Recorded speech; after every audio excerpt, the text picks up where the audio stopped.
Когато сте избрали опцията за задаване на въпроси към вашите обучения, може да разгледате тези въпроси и съответните отговори от преподавателите, когато отидете на секцията Обслужване на курсове и натиснете на Въпроси и отговори.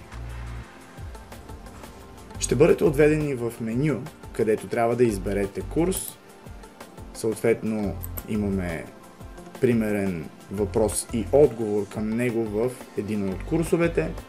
Виждаме какъв е самия въпрос, в коя част се намира, защото това е много важно, къде точно, в коя секунда на записът се намира и в кой слайд, така че да можем да дадем максимално верен отговор.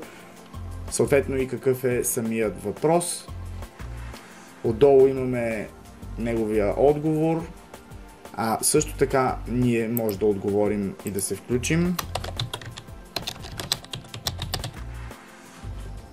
и да го изпратим и вече може да решим да го редактираме или да го изтрием, защото е от нас, но това е възможно и за другите роли и потребители, както и за преподавателите.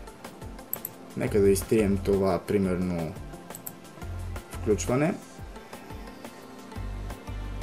Когато сте готови, просто натиснете на табло или изберете друг курс.